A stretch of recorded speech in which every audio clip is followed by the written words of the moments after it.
манай их орны хөгжлийн урлагийн агуу их хүмсийг хийж үзээсийг бид тоолж баршгүй юм л да.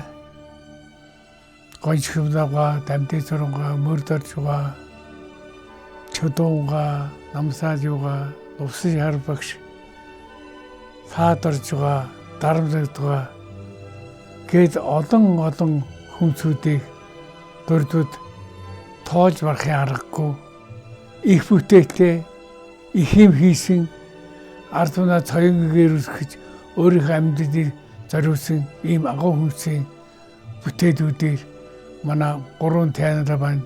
Уран бүтээл хийх гэж байгаад Ахмад уран бүтээл шөнөгүй сэтгэд түн хангадуу байна. Шижир бол гомбочор бачаар гурван маань Италийн болон сонгол бүтээлээр гурван уран бүтээл хийж ард түмэнд төлөж байсан санахад тодхон байна. Тэг өөрийн орны бүтээлийг агуу хүмсийн бүтээлийг дууж сурсан гэдэг агуу хөв заяа өгөөд агуу хариуцлах агуу авьяас шаарддаг тийм хүмсүүд.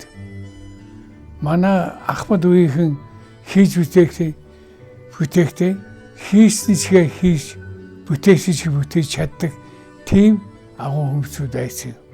Бүтээлүүдээс дээр одоо сорчиж авсан байхад сайхан бүтээлүүд чагнад сонсож байсан их сайхан бүтээлүүд.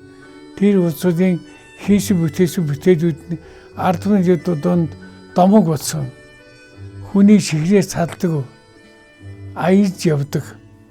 Хүн бүхний чихэнд хүний чихэнд хөв заяа хайрлсан тийм бүтээлүүдийг зохиосон учраас ард түмэн тэднийг сэтгэлдээ тээж явдаг.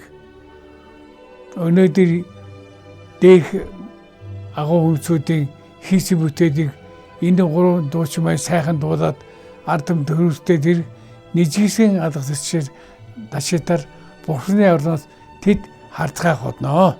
Сайхан бүтээл хийж хүнээ баярлуулдаг дуучин хүмсийн хөвдөд их хөв заяа дуулахын тулд биеэ бидлэх хэрэгтэй. Дууныхаа утгасныг ойлгох хэрэгтэй. Үгээ чэйжлэх хэрэгтэй.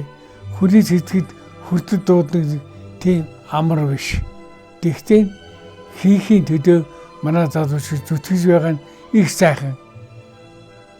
Хүнд өгөөжтэй. Хүнд буян хайрлсан. Ахмад үеийн дурдсан. Тэр дурсамжууд бидний сэтгэд мөнхөр үүдэх зайлшгүй юм аа.